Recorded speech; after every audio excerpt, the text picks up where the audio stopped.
So you just watched Monday Night Raw and you're looking for more wrestling coverage. You're wondering what's going to happen. Well, you know what? You're going to come to Sportswire Radio because you are in the right place because we are going to have post SummerSlam like coverage with our reigning, defending ROEW World Heavyweight Champion. In addition to that, he is also the OMW United States Champion. You also see him in great places like CBW. You just saw him in the ring this past weekend for our friends over at ROEW. He had a lot to say last night on the legendary Nemesis Sessions with James Taylor show. We're going to try to do half as good as Mr. Taylor. He needs no further introduction, but because he is the champion and he's been on here time after time after time, as Cyndi Lauper famously sang, he's got to get that intro that he's accustomed to. So with that,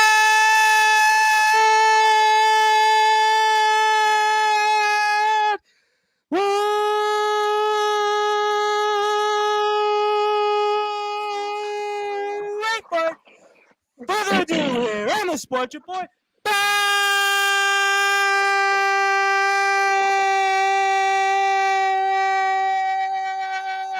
number one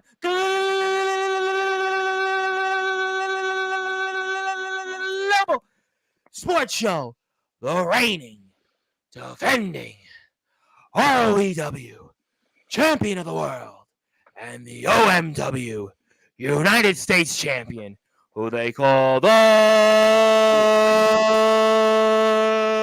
Wild Card, Jason Stone.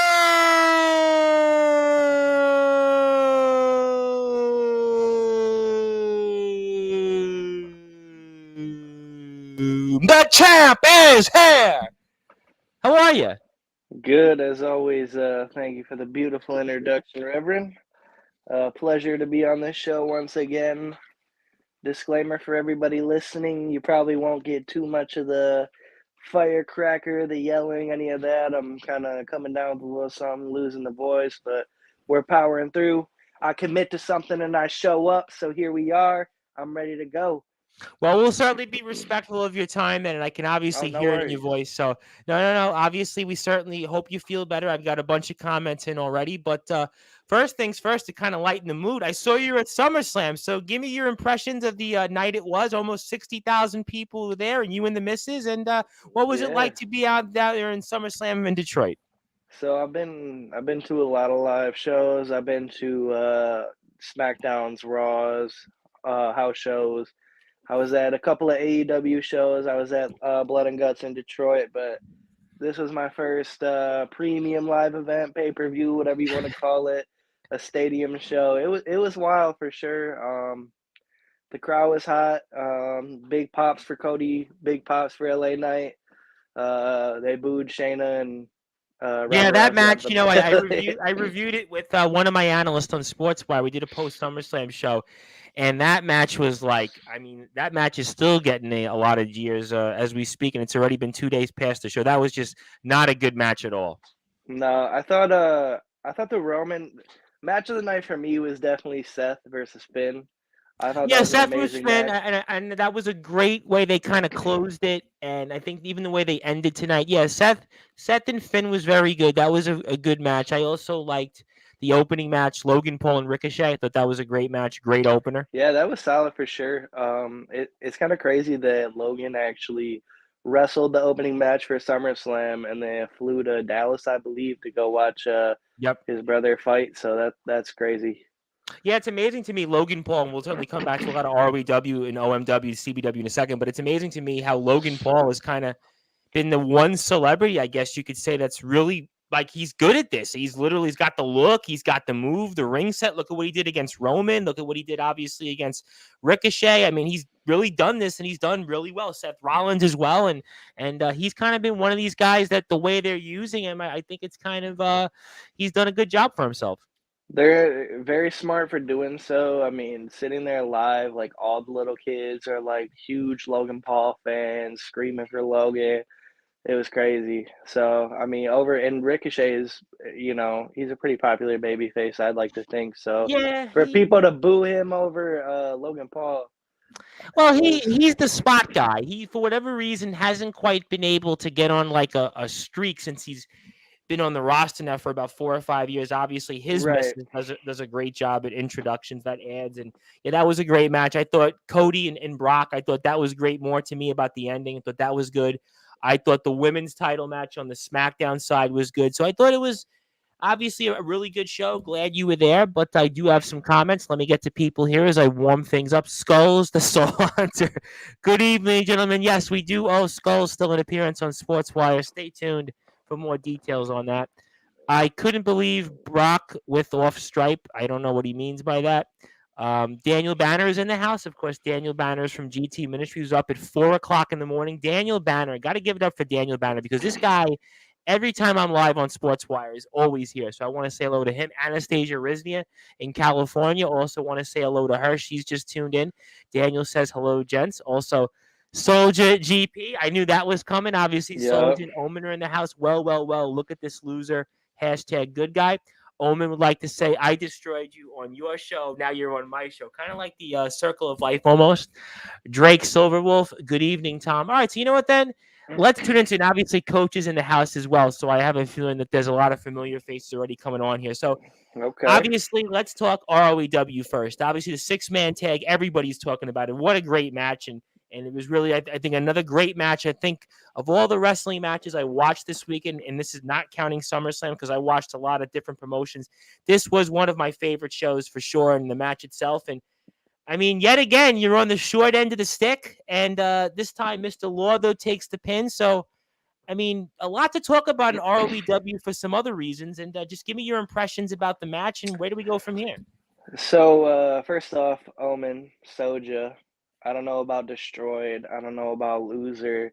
You definitely didn't pin me. There was a miscommunication between me and Law once again. We seen it once in the CBW. Yep.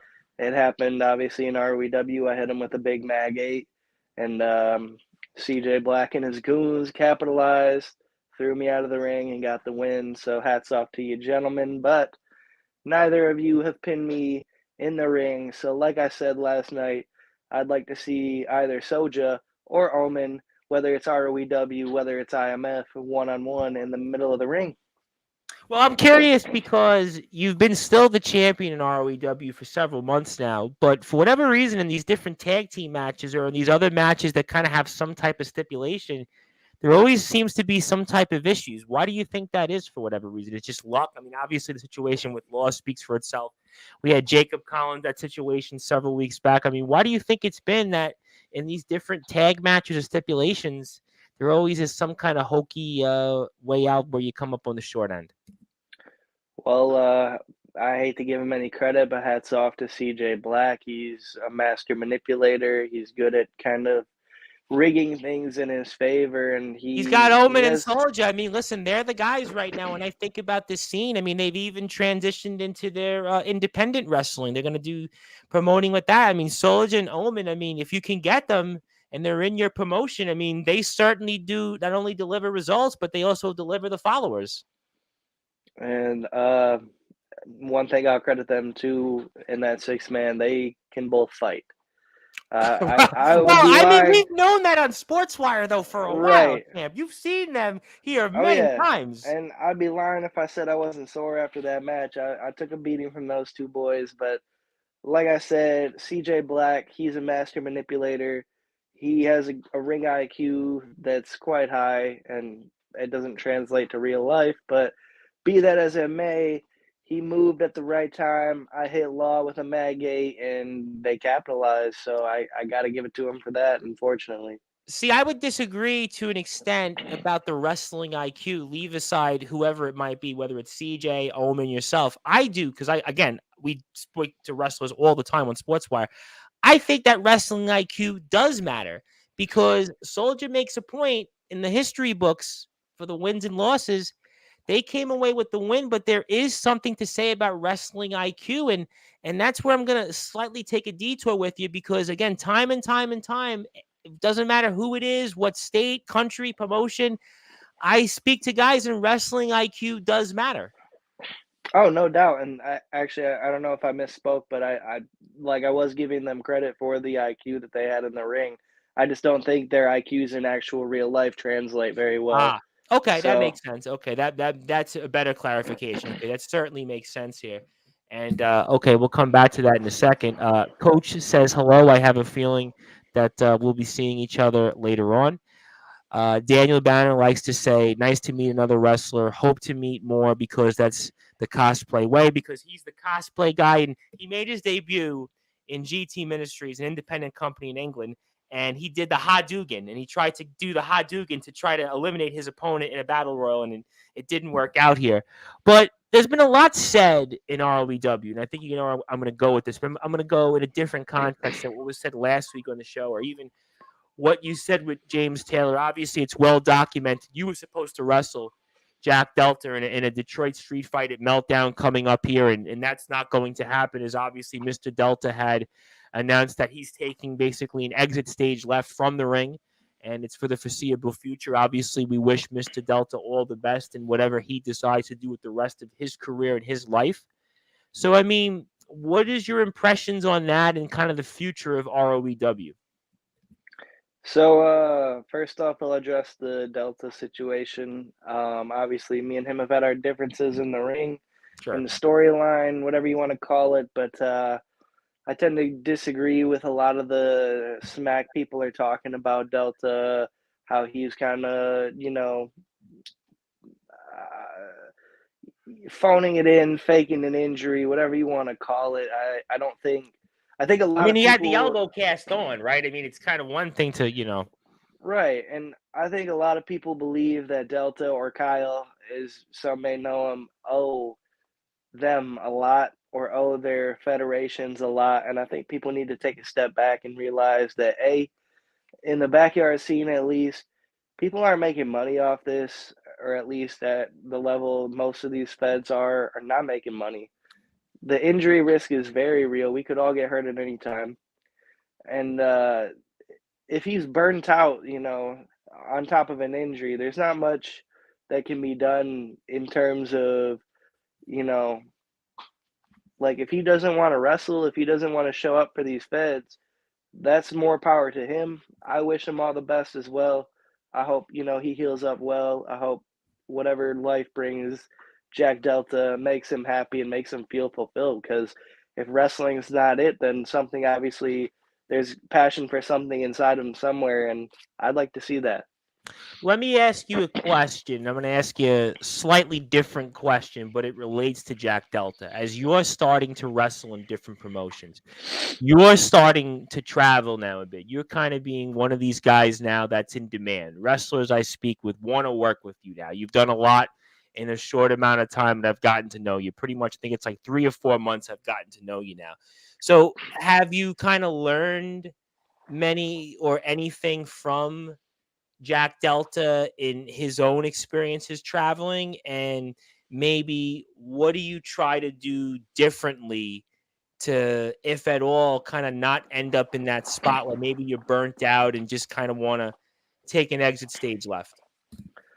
Well, yes, I have learned a lot from Delta actually. Like, my first road trip kind of was with him, and he's just kind of a lot of the wrestling insight that he has about the backyard scene and about how different people run their feds has been helpful to me. And the way I implement that is just being selective, kind of like I said last night, being selective on who and kind of what kind of work I'm willing to do.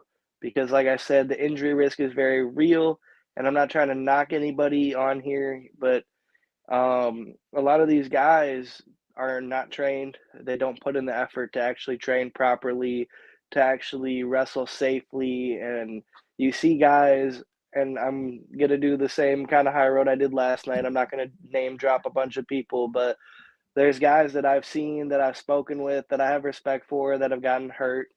And a lot of it is simply because they're not taking, the work seriously. They're not trying to be safe. They're not wrestling opponents that are willing to protect them and willing to be safe in the ring. And the way it stands, being that, I just got married, I have a baby on the way, and I have a lot of other responsibilities. I work full time. I literally just got off of work. I I'm not in a position to get like bodied, hurt, injured, whatever the you want to call it, and be missing out on money that I'm not making in wrestling for a couple hundred views in a lot of cases on some of these feds. And there are some feds that are big and that are pulling in a lot of views. There's a lot of people that I do want to work with. So I'm just trying to be selective on who I work with. I want everything to make sense. I want a good story. I don't want to just go in and kind of eat a pinfall from anyone's top guys. And I'm more than willing to do the job, if it makes sense and the story is right. I don't care about winning or losing, like off the cuff, out of character, whatever you want to call it. Like, I'm mainly doing this, like I said last night, because A, it's fun.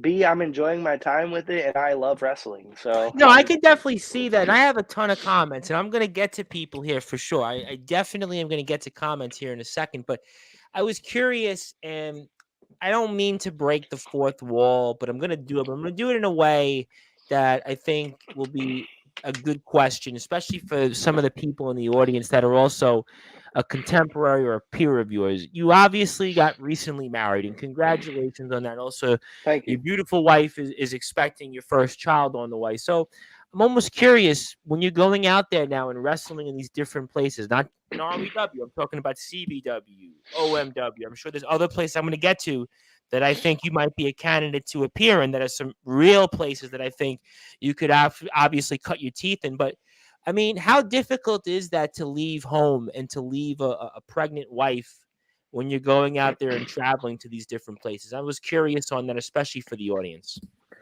Well, I'll actually give credit to my wife because she fully supports what I do. Although I can tell if a match is a little more dangerous on my end, whether it's like weapon spots, bumps I take, because she'll have that look in her eye after filming.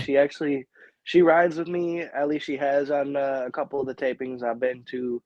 I felt horrible for her last time I was down in Indiana. She was like pretty much sick the entire day. Oh, I'm so I was sorry. trying to. No, I mean, you know how it is sometimes with the pregnancy. It's difficult, and I give her a lot of credit for that because I know how hard it is, and she sacrificed a lot of time and energy to come, and support what I'm doing. So to answer your question though, it is hard just in the aspect of trying to be safe and protect myself, and put on a good show and protect other wrestlers and protect my family at over myself at the end of the day because when I got into this, I was kind of like a single guy doing my thing. I didn't really care, you know what I mean? Like, um, I'm willing to do like some crazy spots. I'm willing to take some sick bumps for, I've seen you the wrestle quite entertainment. a bit. I mean, I watch you pretty regularly in ROEW, and I'm starting to watch you in CBW, obviously, Mr. Law's promotion. But I was just so fascinated because obviously it was different with Jack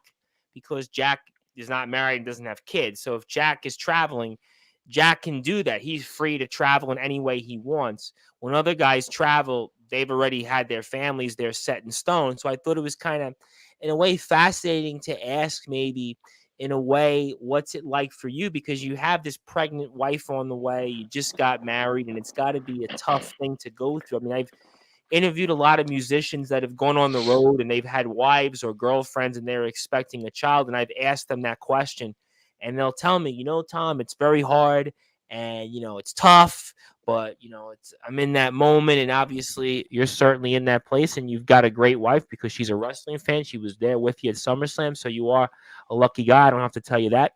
Soldier would like to say we are the new and improved Delta. Well, I mean, Delta's gone. So, I mean, somebody has to replace the vacuum. Maybe you're the guy. Maybe it's Omen. Maybe it's Soldier. I mean, do you think somebody replaces that void that Jack Delta left?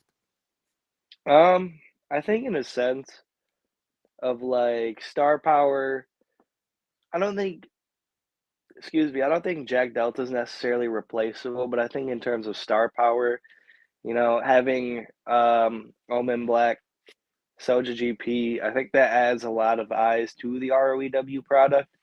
And I think having them on our show is good. Unfortunately, for you boys. I don't think your name was announced for the Battle Royal to determine my number one contender. But like I said, I would like to face either of you one on one, whether it's for the belt, whether it's in IMF. I'm all about competition. I'm all about wrestling the best. And when I think about IMF, although I don't necessarily like them right now, and I don't respect the way they act in the ring and what they were doing with Jacob Collins, I think when it comes to the best, you definitely have to talk about an Omen Black. You have to talk about a Soja GP. Jordan Nets is their champion. Certainly Remington Striker, Dirty Donnie. I mean, they have a long list of talent there that they're certainly doing great things. And I wanted people to follow them at IMF Wrestling 666 on YouTube, as well as ROEW Backyard Wrestling on YouTube and Instagram. We are here with the wild card Jason Storm, and I have some more comments before I get to some of the things I'd like to say. You're welcome, Jason. Next time I'll get you a signed starter. Do they still have signed starter hats? I mean, I remember as a kid, starter was the phase, but a starter made a comeback. Starter hats and the starter logo. When I was growing up, it was a big deal. If you had a starter sweater or a starter shirt, I didn't realize starter has made a comeback almost. I didn't Now, realize. and here's where I kind of have to step in. I don't want any autographs. I want to punch you in the face. Oof. But I want it to be one on one. I want to see what you have. And if you beat me, I'm not going to sit there like a CJ Blackwood and make excuses, cry about it. I take my losses like a man. I'm not on here to make excuses. You guys got the win in that 6-man tag, and credit to you for it. I gave you your credit, but I don't want a damn autograph from you. I want to kick your ass. Well, I want to say hello to somebody before I ask you something on the battle roll, because I actually did have a question for you. I wanted to also say hello to Mr. Jack Delta himself. Nobody is ever going to replace me, which is obviously how you answered it. If you're striving to be a new Jack Delta, you aren't going to achieve it. I wanted to say I'll be floating around supporting people that supported me. Obviously, I want to wish Jack well. I hope that Jack is doing good in whatever he decides he wants to do in the future. And that's kind of a line that I've heard a lot in going back to some of my music days, where in music, I'd ask these different musicians, these artists, a few of them I spoke to that had record deals, and they would say, well, there's never going to be so-and-so. There's only one so-and-so. So there's only one Jack Delta, just like there's only one wild card Jason Storm. So hopefully we see Jack out there in the world and whatever he wants to do. And I want to thank Jack for coming on And you know what? Sportswire. Guy, jump in. I hate to cut you off, but I'm going to Sure. break the fourth wall here completely. And Feel like I free. said, since Jack's watching, I don't know if he's going to continue, but I like to thank Jack Delta personally myself. Without Jack, I don't think a lot of people would see me in the light that they do. In my second ever match in the yard, Jack Delta put me over, and realistically, he didn't have to do that. I think a lot of people mistake him for the way that he views things as to the character of the person or the person behind the character, maybe even, but behind the scenes, on camera, whatever you want to call it, Jack Delta is 10 out of 10 a good human being. He's a good guy. And I don't mean CJ Black good guy. I mean he's a genuine dude. I consider him a friend in real life. So I just like to thank you personally, Jack, for everything you have done for me. And although it's a shame we haven't finished our story in ROEW, I do wish you well, my friend. No question about it. And I think what Jack did, if the chapter has been written on his career, is he opened a lot of doors, I think, for people that went into whether it's backyard wrestling, underground wrestling, YouTube wrestling, if you want to go that technical. So I kind of feel like what Jack did in a lot of ways is almost kind of like, let's say, and not to really compare it to apples and oranges, but kind of like what Hulk Hogan had did in the 80s for the WWF, where he kind of opened doors for wrestling and so many people to go into different homes. I think what Jack did was, in a lot of these companies in his work, he's going to be in a long time from now, whether it's 2 years from now, 5 years from now, 10, 15, 20 years from now, he's still going to have a footprint because of the amount of people that he reached and the amount of doors that he opened. That's probably going to be his greatest asset. Just like anybody that does anything, whether it's a trendsetter, whether it's an actor, whatever it might be, anything they do in their particular field, they open doors far more than what their work will mean. So I think that's really where Jack's biggest accomplishment will be. And I have a few more comments from Jack in a second. I'm going to get to them. Joe Stone, who was my guest last Friday, and I know you used to know. So Yes, he's Joe Stone now. Yes, he's turned a new leaf. He was Combat Joe, but now he's Joe Stone. Now he's the DKW World Champion. I know you're following that. And do you like the name change of Joe Stone? Do you like it, or you ever thought of that? Combat Joe Stone. It's Joe I don't Stone now. care. He's trying to be professional now. He's got a suit and tie. He's got a fancy watch now. I saw that on the show, and I like to watch Joe. Since I popped in on the comments, your management has reached out to me, and whether it's title versus title, one-on-one in the ring. I know you said you got other fish to fry, but I'd beg to differ, and I'd like to see you in the middle of that ring very, very soon, Joe. Now Much respect to you. You're a new champion. You're a young champion, and you're taking it seriously. So much respect, but I'd like to take that championship from you. Now, that would be a match that I think a lot of people would love to see. You think about the natural rivalry, Michigan and Ohio, DKW, ROEW, almost kind of like complete opposites, complete 180s from each other. But yet Joe Stone, a young and up-and-coming champion, a guy that has turned over a new leaf. Maybe he's going to open the doors for DKW, similar to where ROEW is going. That would be a match that I would love. I would move heavens to see. I would move rocks, earth, whatever it might be that I'd have to move. I would love to see that one day. Obviously, I'm sure somebody in both camps' management is certainly going to be watching it. So that's kind of my advice. I wanted to come back to Mr. Delta before I come back to more comments. Jason Storm has adapted so fast to the current landscape of BYW. He's one of the best today, and I hope you continue to travel and build your legacy. What does that mean to you? I mean, it truly means the world. One of the things I've discussed with Delta is obviously ways I can improve on both my work in ROEW and outside, and how I can build that brand. And I think, like he said, I've been trying to do everything I can to implement that, build myself up in a positive way, try to not rub too many people the wrong way, and just create not only a brand for ROEW, but make myself like my own entity, if you will, as Jason Storm. And I think I'm doing a killer job at that personally, and I'm not tooting my own horn, but I got to give a lot of credit to him for it. And, like I say, he's a respectable man, and I appreciate him. Oh, no question about that. Obviously, what Jack has done, like I said, Jack has certainly moved a lot of doors here. And I want to say hello to another pro wrestler and come back to him, Daniel Banner, because this guy is up at 4:30 in the morning in the UK. Sometimes you have to start small, then rise up to the top. Upgrade and adapt in order to survive the wrestling business. I'm willing to do that, hopefully face everyone and anyone in the future. He also goes on and says, when life gives you lemons, you make lemonade in wrestling, meaning turning weakness into strengths. In wrestling terms, squeeze those lemons into the eyes of the haters. What do you want to say about that? I appreciate the words. Obviously, appreciate you tuning in. I know it's early for you, and yeah, I love my British people. And I have a bunch of segments coming up with the guys next week, starting in the UK. So I wouldn't be here without a lot of the people in the UK, right. to tell you the truth.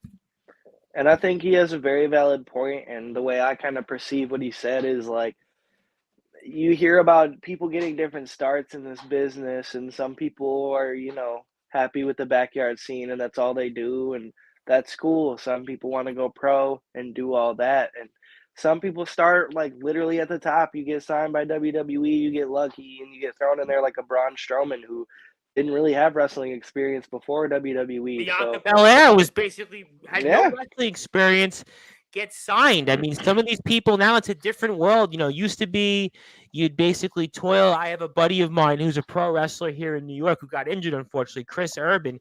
He toiled 5 years in House of Glory before he had his first match. It's a different world than what it used to be. Yeah, and I think the way the internet is, and the way even like backyard wrestling is, it opens a lot of opportunities for guys like me that really see this as like an opportunity to maybe even go pro, make money in the future, and just do what we love. It wasn't like this back in the day, like in the 90s, the 80s, to where there was no YouTube, there was no Sportswire radio, none of that stuff. Well, I'm old enough to remember as a kid, and I have a ton of comments, and I'll get to everybody, including Jack and a few other friends of Sportswire. I want to get to Omen and Soldier, I promise. I'll get to everybody. I'm old enough to remember as a little kid, I grew up in Brooklyn, New York, and I remember I would actually go to the candy store and look for Pro Wrestling Illustrated, the PWI. And I remember going through the PWI and I would have to read like all the results, whether it was the independents, the house shows. There was no YouTube, there was no anything. It was all you got was whatever. You had WCW Worldwide, Saturday Night Thunder, Nitro. You had Raw, SmackDown had just came out. You had Shotgun Saturday Night, which turned into Jack, and Sunday Night Heat, and you had ECW on. It was went into syndication to TNA. That's it. So anything else, like there was no, like you said, there was no YouTube, there was no Facebook, there was no Twitter, there was no Instagram, there was no TikTok. It was in order for me to find out who wrestlers were, I had to go out and actually buy for $5 the PWI. And I was lucky if I had $5 from my parents. It was a good week in the house. So that's There how you far go. we've come from the world. You know what I'm saying? I grew Exactly. up in Brooklyn. It was a different world in those days. You know, so obviously, fair enough. I think you got cut off there, but I do have some more comments. So I want to say hello. That says shout out to my boy Jay Storm. Keep doing your thing. My brother from another. Fill in the blanks. Maybe you know Christian at all. Okay, good to see Christian. Yes, Jack sir. Belt has a funny line. Is it early or late when you're up at 4:30? Well, Daniel Batter says I'm a night owl, so he says LOL. I want to say hello to my guest on Friday, all the way from Australia, which in their time, I believe, is 1:34 p.m. That's right, 1:34 p.m. That is Mr. Ace Reed. He is the host of the Wired Up podcast. Now, you were on the Ace Reed show not too long ago. You I have a few was. thoughts? Because I watched that show, by the way. Anything you want to share about being on the Ace Reed show? I know it was a lot better experience than being on Sportswire. Yeah, Ace Reed. I feel like his after the show, he was kind of under the weather, but like much like myself today, and I feel like he needs to give himself more credit. I'd like to go on his show again. I think Yes, very he can nice, do. very nice kid. Yep. Yeah, he can do great things with that. I think the presentation was well. He obviously, he did his job as a host. He put me over, got my platform out there. Like, give yourself credit, Ace. You're a good dude as well, and I appreciate everything. And I'd like to be on your show again real soon. Absolutely, and definitely want to plug the Wired Up podcast. You can find on Instagram at _backyard_elite_wrestling. So make sure you follow Ace Reed. And I want to get into Omen. Omen says Summer Bash, that Joe Stone is his. It's Summer Bash, obviously. Summer Bash, I know you're going to be a part of. And Soldier also echoes that. And then also, you know what? I agree. Maybe we will. So could be a number of different things here. And also, Soldier wants to remind you anytime, anywhere, I will chop you down again. So that's what Soldier's coming for you there. That's what he wanted to Seems like say. Mr. Soja GP is going to be taking the cake for my one-on-one before Omen Black. So with all that chatter he's got, I'd love to see him in the ring real soon again. Well, you know what? I'm going to get a chance to see him in the ring very soon, actually, when WCE takes on the IMF. We're going to see, I think, some more IMF footage this week on their page, IMF Wrestling 666. So I want to thank them for all the good things that they do in the world. Skulls wants to say, I'm sorry I've been in a foul mood after what happened last time when I was on. I am dealing with a lot of drama. Well, my thoughts and prayers are with you, Skulls. I hope that you are. But want to say something? Let's kind of address not only Skulls and the WC. Do you really want to? I do, just because I don't know them personally, and I'm not here to, shit on anybody, but I think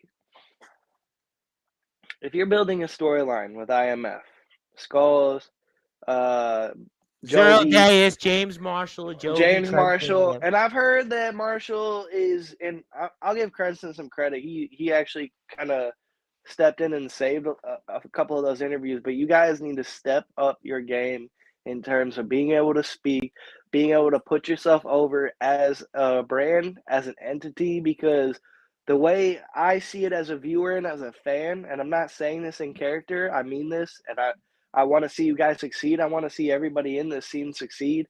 And I'm not trying to, say I'm a veteran or whatever, try to put myself over. I would like to see a good storyline come out of that.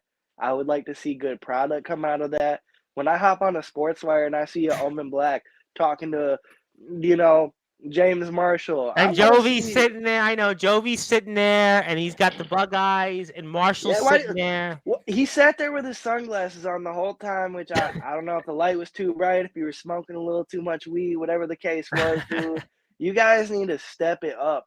When I first started doing this, I like was atrocious in terms of I speaking in tell you front of what, a I know camera. James said it. James said it last night, but you have come like a long way, man, in a short amount of time, and you've only been wrestling like what 8, 9 months, and even your promo stuff and or as some people might not call it promo stuff. I'm going to get to somebody who actually said it's not promos in a few minutes, but I mean you've come like so far, man, in like a short amount of time. Just even coming on Sportswire, it's just like amazing in a sense. I mean, if anybody would take any advice from me, and I'm not saying that I am in a spot to give anybody advice, but if anyone were to ask me, what do you think about this? I would think genuinely believe in yourself and what you do, and like I was saying on James Taylor's show, the Nemesis Sessions. I'll give him a little plug. No, definitely give him a Nemesis plug. No, Sessions no, with give James James a big Taylor. plug. Yes, please And I give him think a a plug. lot of people even shit on James Taylor when they'll give him a Stone Cold comparison and all this because he does the stunner, the Lopez press, all that. Yeah. Believe in yourself. Like Jason Storm as a character. My name is Jason Strozeski. Like that's who I am. A lot of people are friends with me on Facebook, but Jason Storm as a character is literally me. I just amp it up. Like I've been through a lot of like shit in my life, like the stuff about addiction, about my mom being dead. All that's real stuff. Like that is literally me. Like I don't come up with this stuff for a gimmick. It's not to like blow smoke up anybody's ass. Like I have a gimmick, but I don't because I just turn it up when I'm on camera. Like I come out, I scream, smack my head, get in the ring, and I go. Like and in character, out of character, whatever you want to call it, like I'm genuine. I'm just doing like stuff that I believe in. And I want to see the same out of WCE. Even like Craven Rage, I want to see him like turn it up and actually start. He's coming back at the end of the week. He's coming back. It looks like Saturday he's going to be back. So, I mean, Craven's going to I'll definitely be be on the clock. I'll be what's the time slot for that? Because I'll be listening. I want to hear what he has to say. We were trying to move it to Friday, but I have Hillbilly Tilly, which I'm sure you're going to be very interested in because Hillbilly Tilly's coming on, and Yeah, he stole I my have job. Don't yeah, ever forget you stole my job, Hillbilly Tilly. yeah, I have a lot to say about Hillbilly Tilly. He's coming on Friday night, and I think we're going to have to wind up doing it Saturday afternoon with. I just spoke with Hillbilly a few hours ago, and I think we're going to have to wind up doing it because I'm actually booked. I have tomorrow XCW Shelbyville owner Fletch. Wednesday at midnight, believe it or not, midnight, I have Vito Fratelli, who just wrestled TJP, Alexander Hammerstone.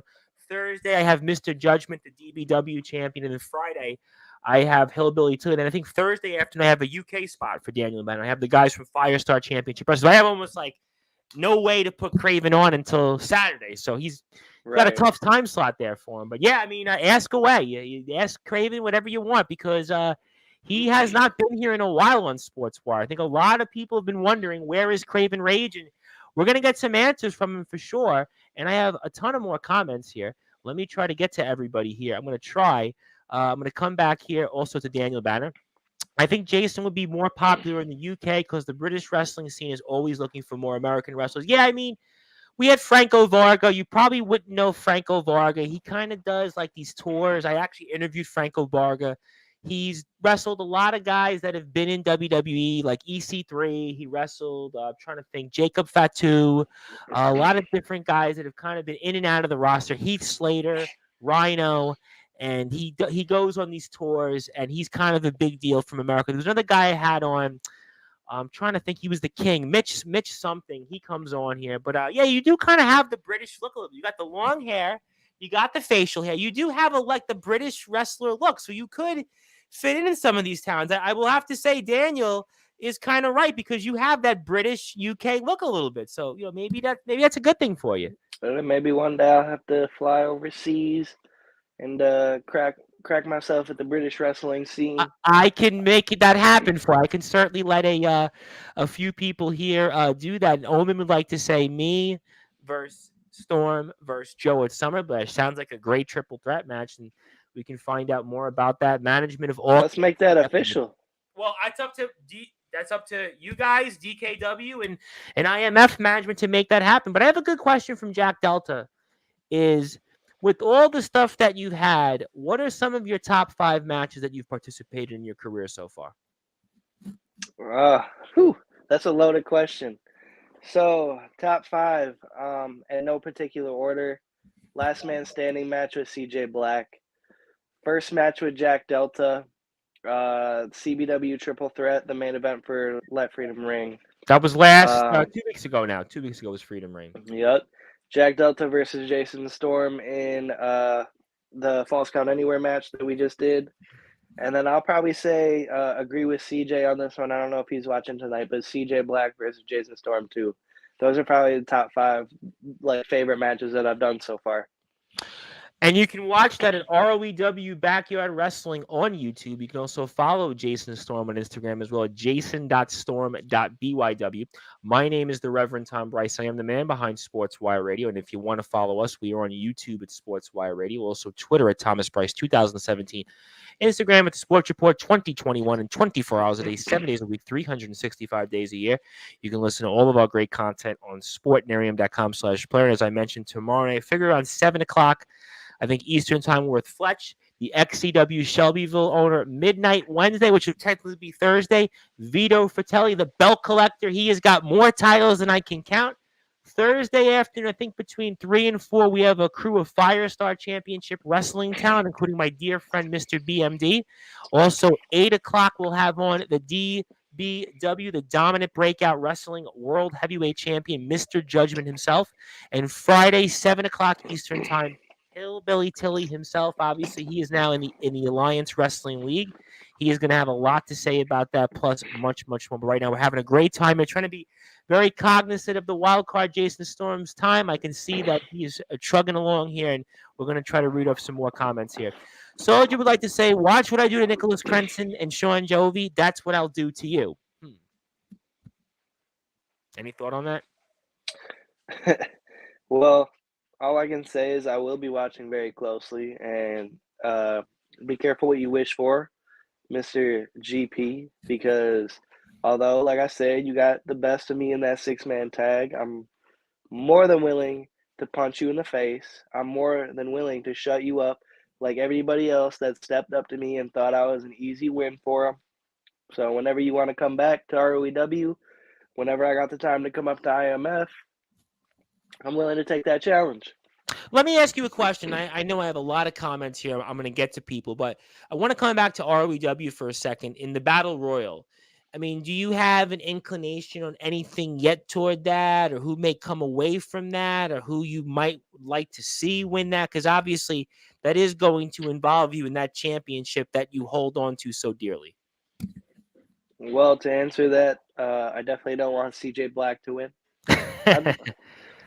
I'd like a new competitor to come out and challenge me for my championship. So maybe, a JX, maybe even an Alex Cross. I know we haven't seen too much of Alex Cross, but not much of Alex Cross at all. No, he's confirmed for the Battle Royal if he decides to get his head out of his ass and show up, which I do hope happens. And if he does end up winning, I'd like to see maybe what he can do, because I'd like to add more names to my successful title defenses, of course. And if it has to be CJ Black for the second time, I'm fine with that. I'd love to punch him in the face again. I always love punching CJ Black in the face. If it has to be Captain Law again, I respect Law. Excuse me. He's gained my respect, earned it. And although our communication was off recently, I think he would be a formidable opponent, and I'd like to see what we can do in a fresh championship match, because if you guys recall, when I defended my championship against Captain Law, it was fresh off of another match with him. So it was basically like after 20 to 25 minutes of wrestling him already, I was gassed. I was tired. And that was a while ago too. And I think that both of you guys are at a different place. And obviously seeing what Law has done in XCW, I'm going to talk a lot about that tomorrow for sure. But I have to bring in Coach. He's got a funny comment here. I chased Rage away. And then Omen says Craven still fears him. Yeah, like you said, I mean, Craven Rage, he's going to be facing a lot of questions until he comes back to Sportswire because he has been very quiet these last couple of weeks. Craven Rage has been very quiet. He's usually the rage of Sportswire. He is usually on here, and he has been, again, not taking sides of any sorts. He has been very, very quiet here these past couple of weeks. And I think a lot of people are going to be very curious. What does he have to say for himself, especially knowing that Jovi and Crenson are going to defend WC, especially as you pointed out, just as a fan. WC on these shows has not done very good. James Marshall's the interstate champion, hasn't said anything. I mean, Nicholas Crenson has been okay. He's been good, but Jovi kind of froze. I mean, Scoes, let's not even go there. I mean, so there's going to be a lot of questions from Craven Rage. I mean, he is going to face, I think, a very tough crowd he's going to face whenever he returns to Sportswire. And it Well, looks like, yeah, go ahead. not to cut you off, but I'll say in regards to Coach Adelman's comments, I tend to agree because even when I came on Craven Rage's episode and kind of You were tried on to there. Yes, I spark, remember that. yeah, I tried to spark a little interest, and I felt like I was running circles around him verbally, and I felt bad for coming into his spotlight genuinely and kind of putting him on the losing end of like a promo war, if you will. And I was fired up that night. I was in my zone, but if he's the emperor of the yard like he says he is, behind the camera, dude, you gotta believe that. You gotta like live that gimmick. Show up and prove that. I want to see that. If Well, like it's a fair point that you've made, and before you do that, I want to say good night to or good morning to Daniel Banner because he's obviously going to try to get some sleep. So thank you, Daniel, for tuning in. But I do want to come back to that for a second. And we've had on a lot of champions. Obviously, you're the champion. We had on last night a guy I really want to ask you a question on, Chase Wakefield. I want to get to him. He's obviously been a world champion. He's currently the DBW Hub City champion. Obviously, we've had on Omen when he was the world champion. Soldier was the world champion in the IMF. I mean, we've had obviously Joe Stone, the DKW champ. Matthew Forsaken when he was the DKW champion. I mean, we have had on a number of world champions in the UK scene. And then you have Craven Rage, and a lot of people look at it like compared to all these champions that we've had, and CJ has been a world champion.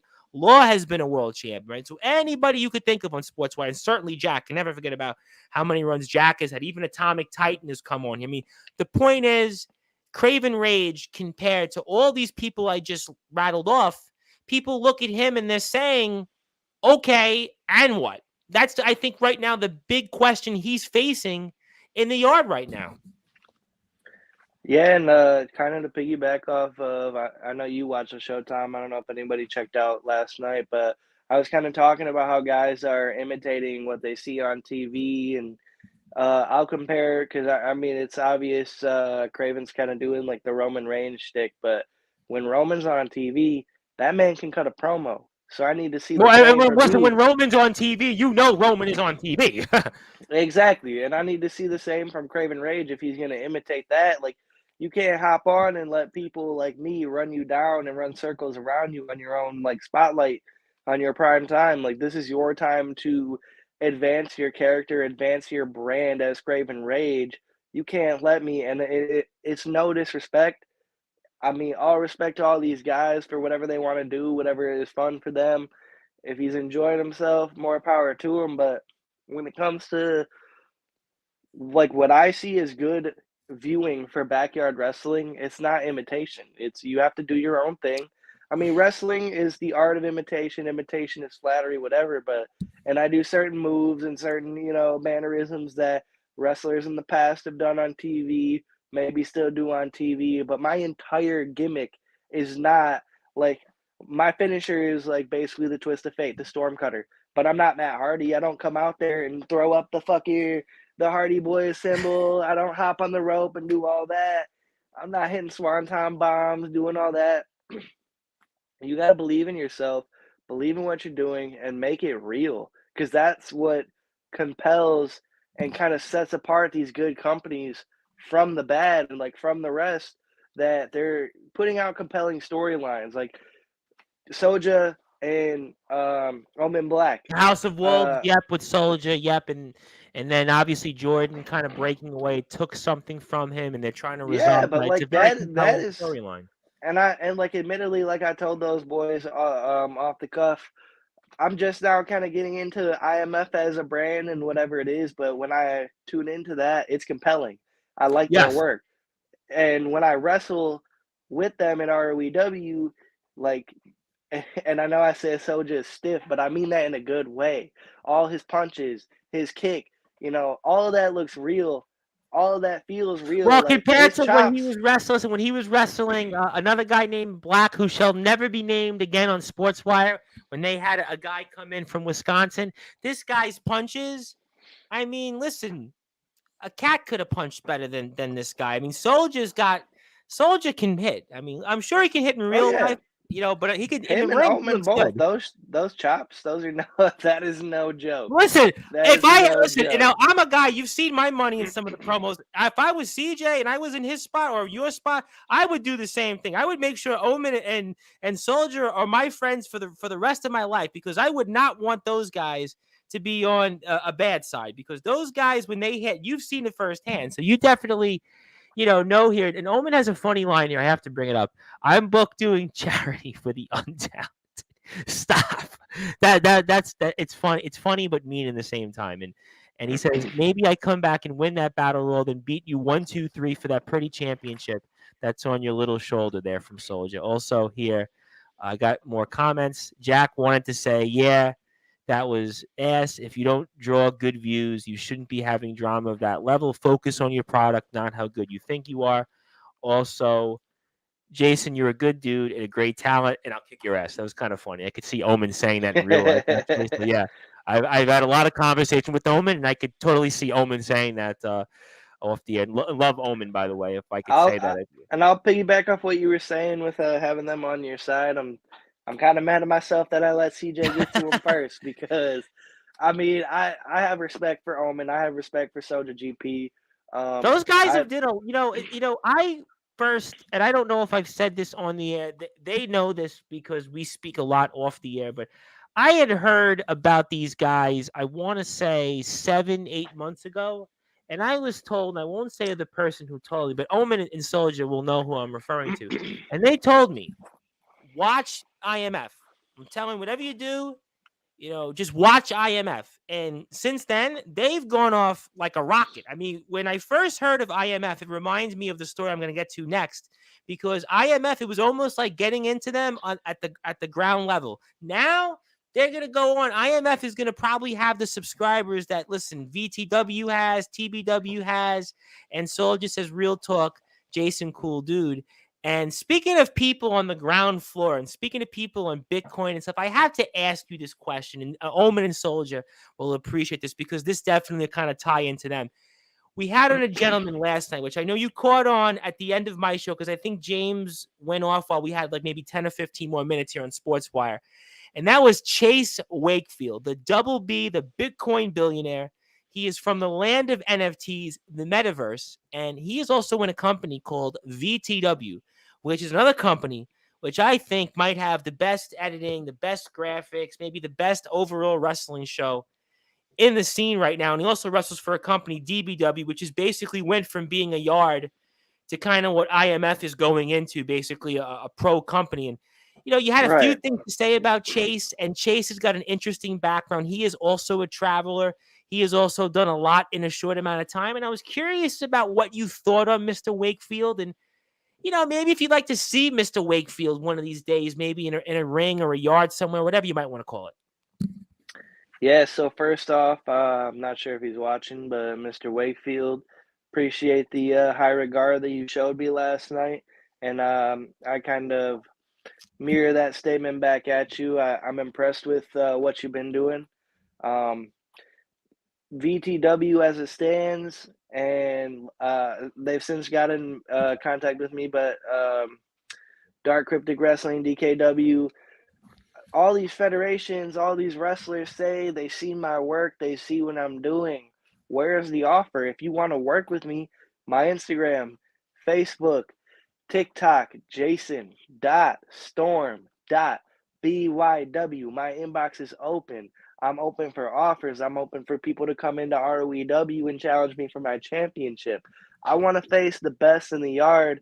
Well, And Chase had a few things to say about ROEW yesterday. He spoke about that was a place that he desires to show up in. So that's kind of why I was curious on what you thought about that. And Chase is a guy. I mean, if you've watched his stuff, like I've watched it in VTW and in DBW. I mean, this would be a match if it was going to be you and let's say Chase.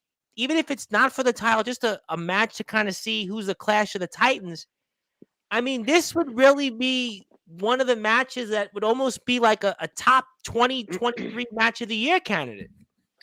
so I'll address him personally, Chase. My inbox is open.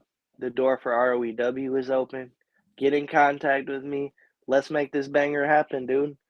Nothing but time on my end. I'm trying to put on as many bangers, as many great wrestling matches as I can. And much like I said on James' show last night, I'm in this scene, in this business, to put on great wrestling matches. And there's nothing more to it. So at Chase Wakefield, I think me and him could put together some fire. I think the fans want to see it. I want to see what he I would can love do. to see it. I tell you what, I would love to cover it because I think about his style and your style, such a contrast. It's almost kind of like a battle of the territories the way I see it. He's the Mid Atlantic. You're the Get in Midwest. contact with me. Get in Listen, contact with me. I'll Let's make it actually make happen. sure. Listen, if Mr. Wakefield's not listening to this when we're off the air, I'll make sure that Mr. Wakefield hears this on Instagram. So I'll do that work for you. So in this case, champ, I'll make sure that Mr. Wakefield, if he's not watching this, will know about this because this would be a match that I would love to see. I would love to promote. We have a lot of Versus the World wrestling coverage coming up on Sportswire Radio. I'm not going to tell you when.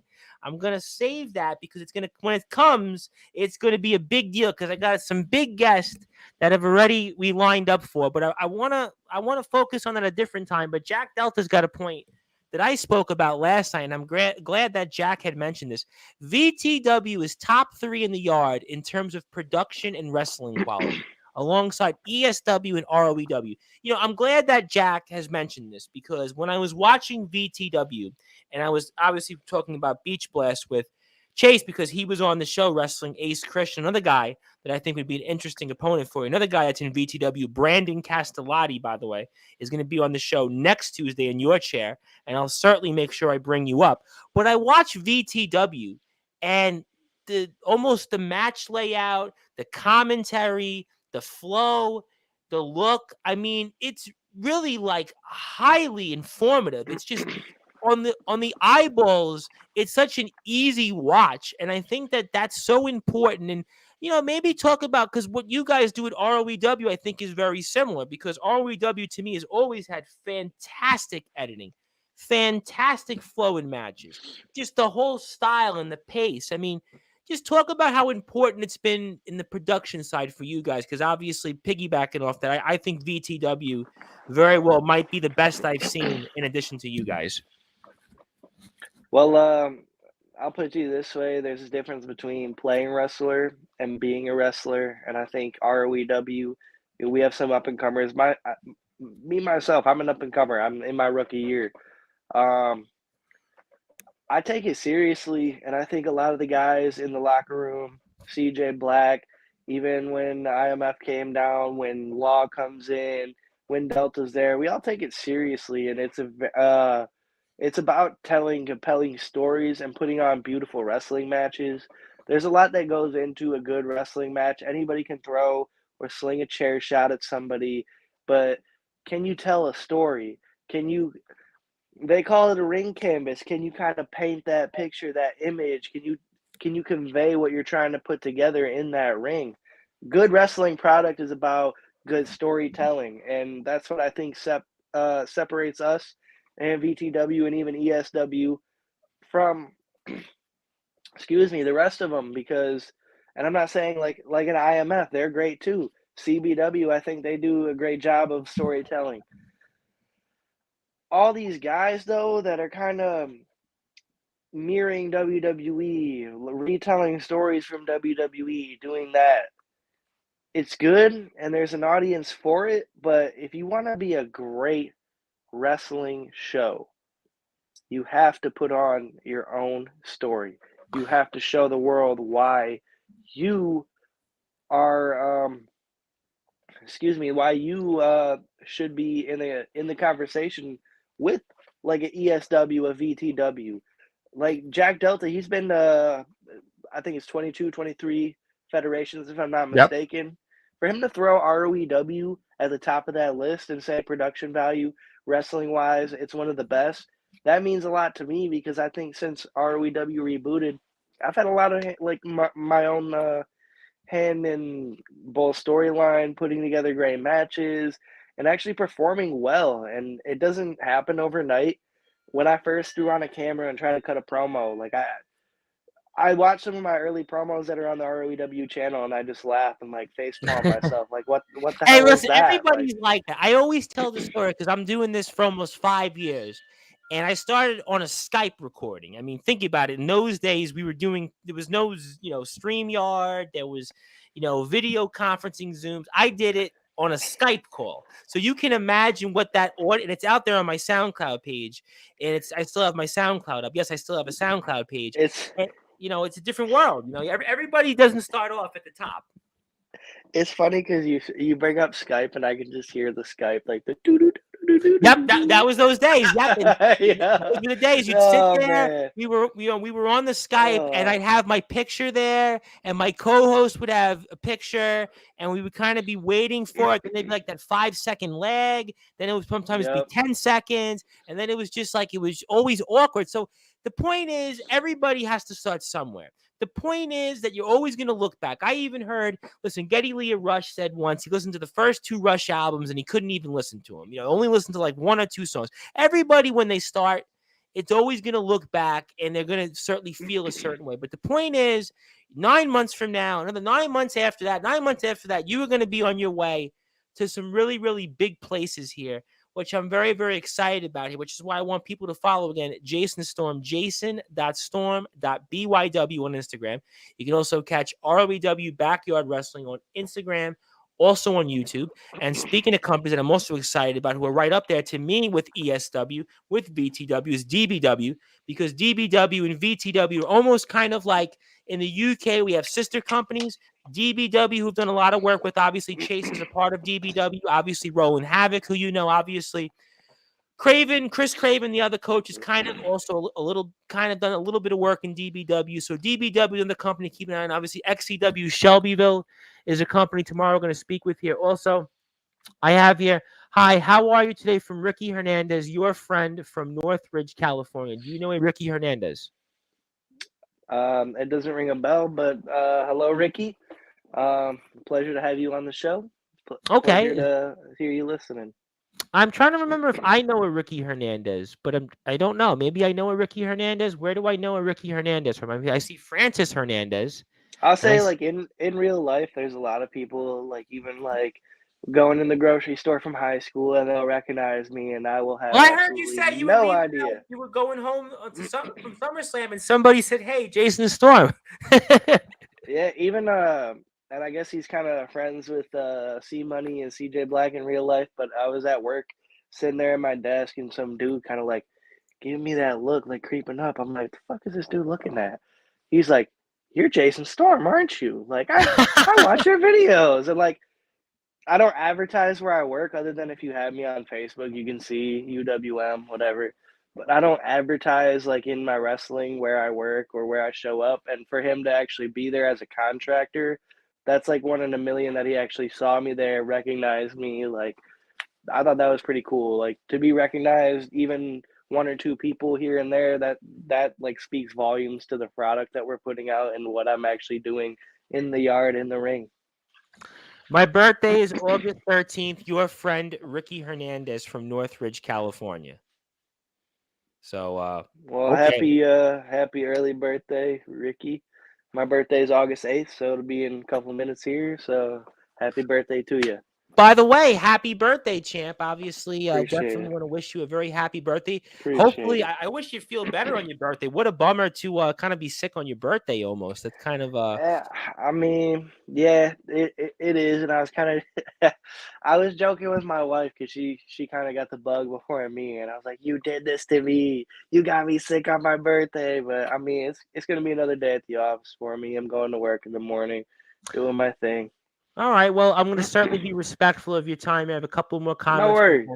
No, no, I could see it. I have coach, and we're going to wrap up anyway because I think I've asked pretty much what I want to ask you anyway at this point. We loved working with ROEW. You and CJ and the rest of the guys were really cool to work with and kick it. When we weren't working, we were all having a good time and laughing like we've known each other for years.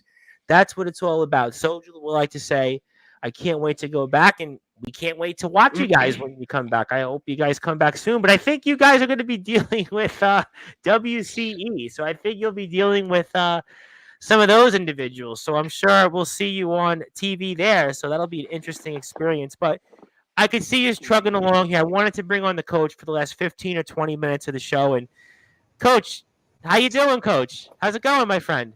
I What's figured going on, Coach? What's up? What's up?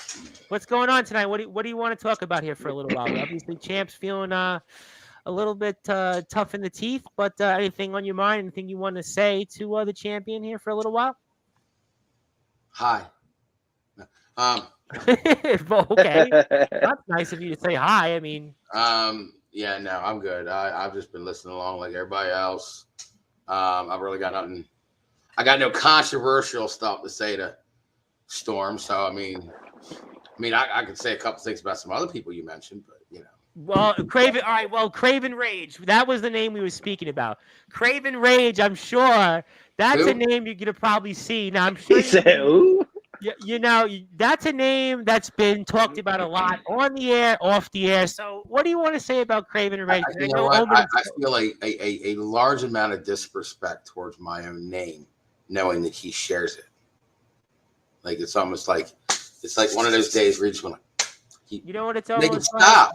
You know, Like you know what change your name to Bob or something. Like you know what it's almost like. I don't know if you remember this or who's big of a sports fan or not here on the show listening. It reminds me of when Michael Jordan had retired the first time for the Chicago Bulls, and they tried to replace him with Pete Myers. If anybody remembers that out there, I guess that's pretty much what Coach is trying to say. That the Chicago Bulls actually thought the genius idea would be, well, let Michael Jordan retire and we'll replace him with Pete Myers. and you know what? Jordan still had to come back. You know, he had to come back and set it right. So, what do you think I'm doing? Like, well, that was kind of my hint. That was kind of my the whole reason I come on this show that I reached out to you in the first place was, who the hell is this character? Who the hell is this Joker with his little mask using my name?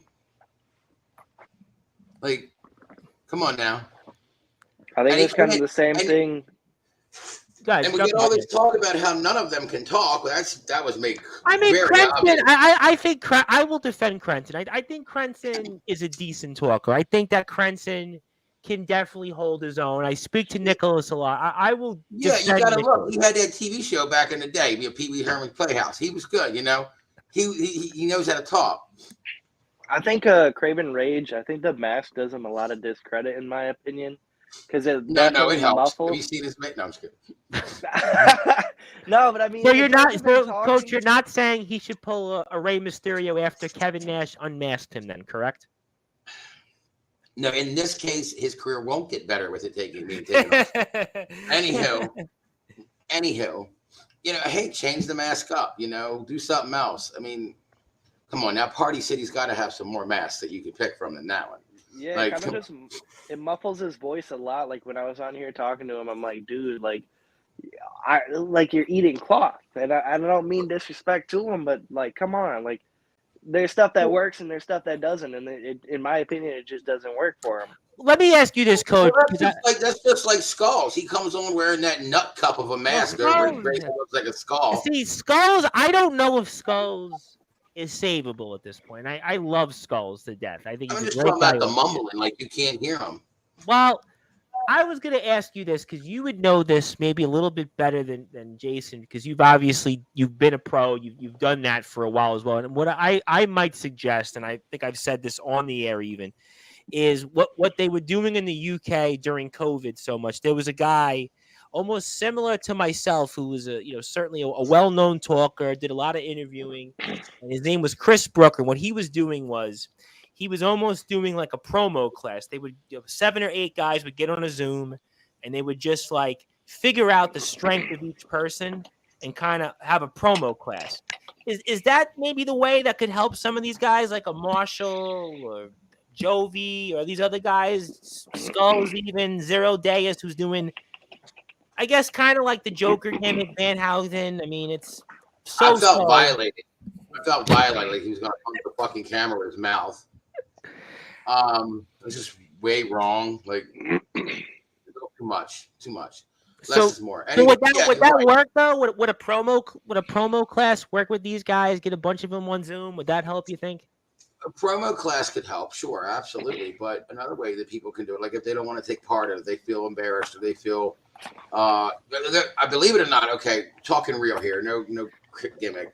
Go ahead. When I was doing two training and I was learning how to do promos and stuff like this, believe it or not, and I know this is not uncommon. There's a lot of guys out there that are very insecure getting on the mic for the first time, even the 20th time. Like they're very insecure or very unsure of themselves on what to say and how to make it sound right or how to come off the right way. Because it isn't just about the words you say. Your delivery with the whole thing has to. It's funny you said that because I can relate to that in a couple of ways because I'm going to take my political background, not like ideology and stuff, but when I would work for candidates, we would have to go and prep them, right? So how we just talked about promo class. I was involved in kind of the debate prep. So sometimes I would actually play the role as the opponent, and the candidates who I would work for. Some of them would clench the microphone. They couldn't do it. They just you could tell them every way to prepare, and they couldn't do it. So the point is, maybe with certain guys, coach, it's the same way. If you try to basically walk them through the promo, walk them through the interview, maybe they don't have it in them. I don't know. Well, for me, personally speaking, and then this may come off as embarrassing to some people, or they may look at it and go, "That's childish" or "That's foolish." I feel cheesy doing it this way, but back in my teens, and in my late teens, when I was like, especially when I turned 18 and I joined, try to go to wrestling school and go to Bone Breakers and do the whole thing with MCW. There was a lot of, they didn't really work on promos until kind of like after you got fundamentals in the ring, but I wanted to be ready for that. I can't tell you how many times I spent hours just trying to shoot on myself looking in the bathroom mirror. Sometimes, and yeah, okay, it may seem cheesy, why, or people feel weird about it, but it's kind of like, with your politics. You got to be able to speak to a room. You got to be able to speak to an audience. And that was the whole thing. Is we would sit there, and I remember because I was sitting there, and I don't want to say the person's name, and I remember like going through the whole thing, walking them through it. Well, it's like the same thing with like an acting class. You got to be able to present yourself in front. You got to not feel like insecure or feel nervous being able to perform. Like if you can go out in front of 30 people, 50 people, 100 people, 1,000 people and wrestle, at any given moment you can slip and mess up. We have Vito Fratelli coming on Wednesday, who told us the last time he came on, he wrestled in front of 8,000 people in Mexico. And I remember asking him that question, and I was like, well, how did you deal with those nerves? And he goes, well, you just go out there. Well, if you can deal with nerves of performing in front of a camera that hundreds of people, thousands of people are going to see, or in front of thousands of people or hundreds of people in your yard or in your building or whatever it is, when you think about it philosophically, talking on a microphone, as long as you got the words up here, even if you got to, before going out, memorize what you want to say, you should have no real issue. I think a lot of people these days, back in the day, wrestling used to be like you said something, Storm, about taking your character, your own personality, and either a variant of your personality or or amping it up or this, that, and the other. And a lot of people used to take that. And for example, hypothetically me, I'll use me for example. What everyone sees as Chris Craven, the character, I am nothing like that in real life. I am more shy. I am more timid. I am more personal and I would private. never have guessed that, Coach. I would never guess that. I am very, I'm very adamant about being very private. I don't, Okay. and it's something about wrestling that when it's time to turn it on, I can be something. I can be basically, I can be in a way that I either never usually am, or in real life probably doesn't have the security or the nerves to say or do or act that way. Because come on now, you can't act the way I do in real life. You can't be that character in real life. I mean, I was thinking Skulls might be like Skulls in real life, though. I was thinking that Craven Rage might be Craven Rage in real life, though. You know, and well, you see that when you talk to these guys on personally on the phone, you see their gimmicks, you see this, you see that. But when you talk to them privately on the phone, when they're out of character, it's a whole other person you're talking to. And ultimately, to the yeah, you can ramp it up, you could turn it all the way up to 11, you can take a part of yourself you wish you could be in real life and say, I can't do that in real life. Can I do it there? And sometimes that element works too. That's how I did it. Because like I said, how you guys see Chris Craven, on here, and some of you guys are going to be able to see how it is in the ring, how you guys see that character in the future, or how you see it here is nothing how I am in real life. And not even a smidgen. So, Interesting. So sometimes you have to.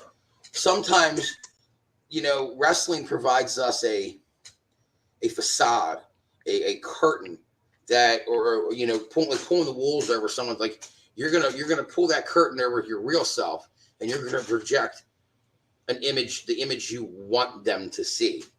And I know that a lot of the guys on here, they come on your show, and a lot of the guys that I see comment, they're really big about talking big about themselves. So they're projecting, an image of they're projecting an image that they may not really be like in real life. They're projecting that image and allowing everyone else to believe that that's them. But if you pull that curtain back, you can see that for probably most of the guys, that character is far from who they really are. Well, I got a couple of comments here. Let me get to them here. Omen would like to say, I felt the same way when I wrestled that clown in the tag team match using my name. The guy with the last name who really should change his name. Not even going to bring that up. Change a mask with a breathing hole. And also, Stephen Hawking was a better talker. Stop. Oh, man. I love the fact that I get nervous till my music hits and Soldier GP clocks in for work. Same. It really is like that. Talk like about behind that, the curtain.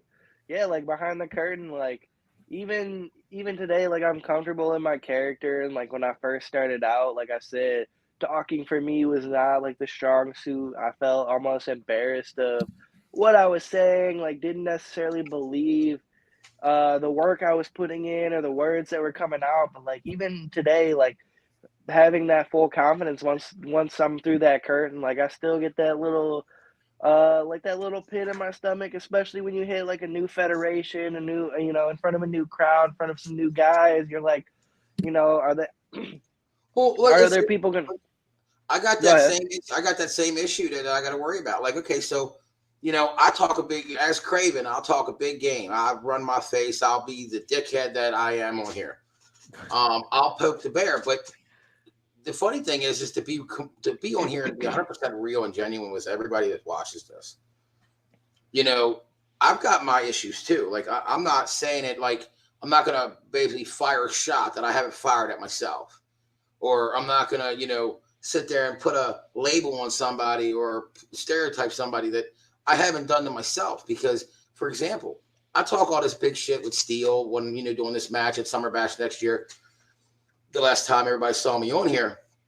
But in all retrospect, in reality, I haven't been in the ring in 2.5 years.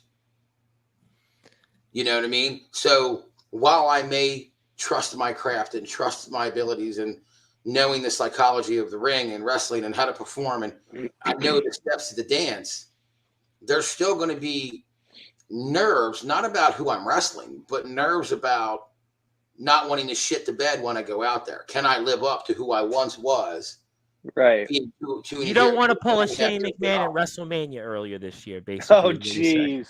What's that? Oh, man. You don't want to pull a Shane McMahon at WrestleMania this year, where Shane McMahon comes out and oh my God, that was like. Or Vince McMahon the year before that.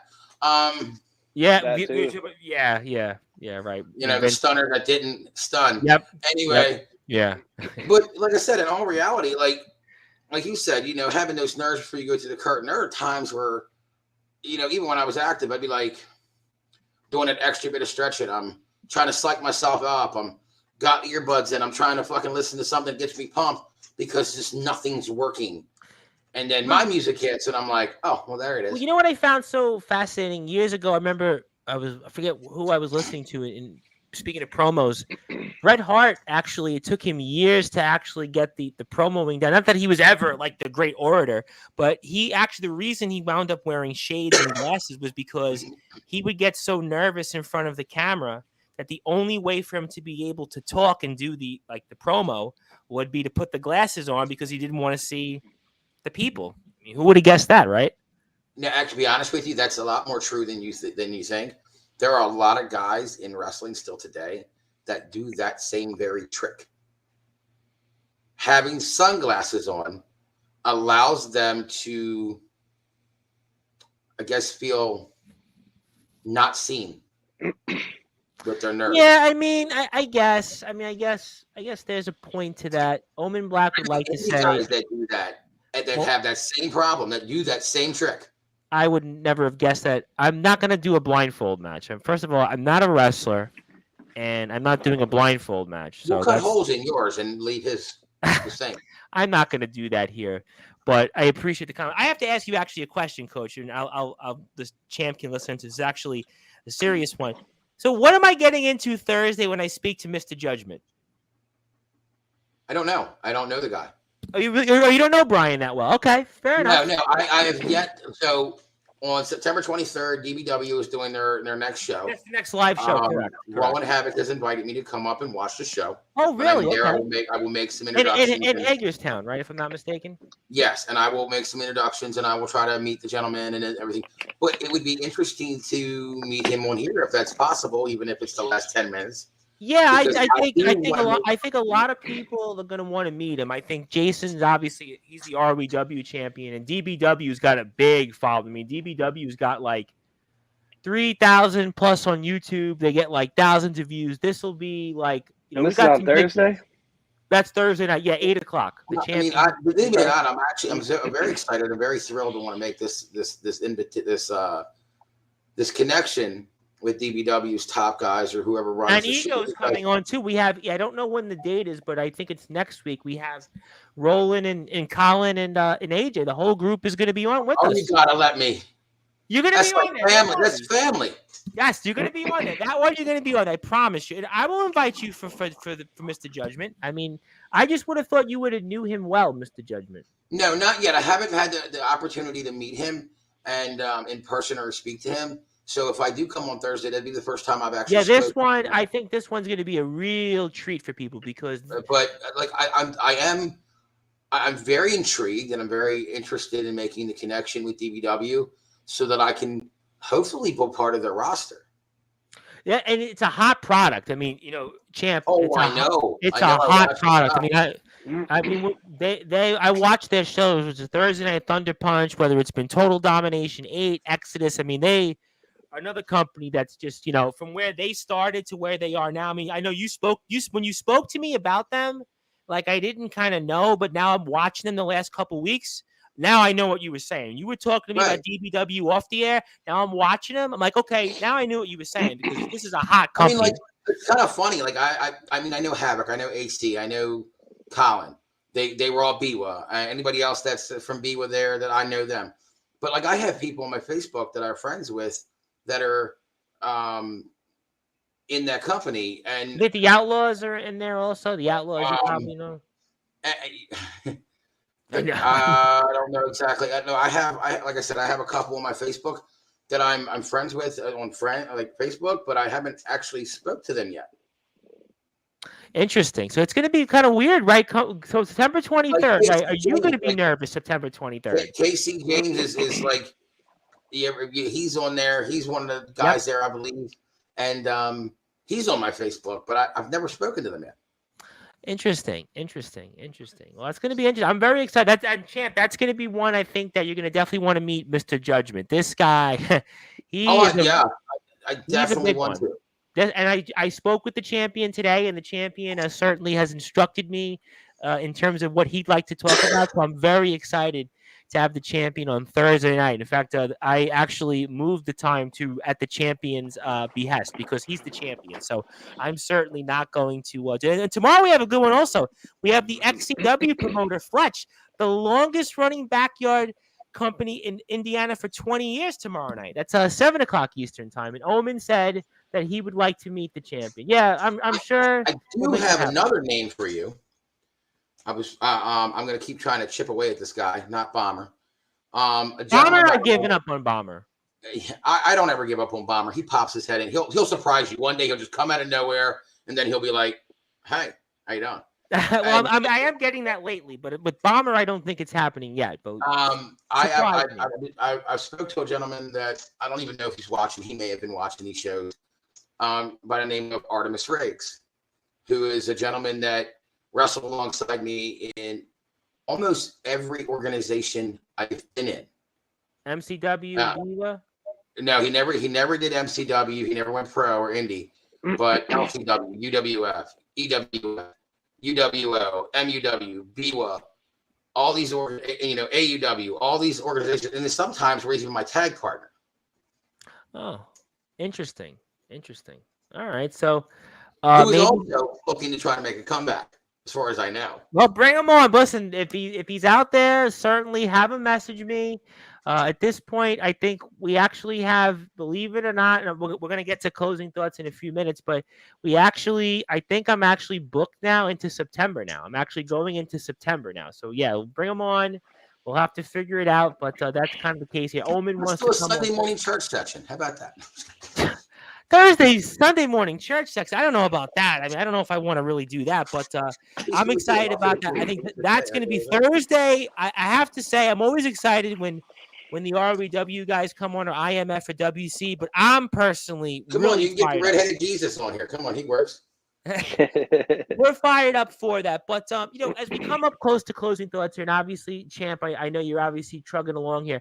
I wanted to give you the opportunity to say, is there anything you want to say to anybody you might be seeing in the ring coming up, or any companies out there that you haven't got a chance to address that you'd like to address about maybe paying a visit to them?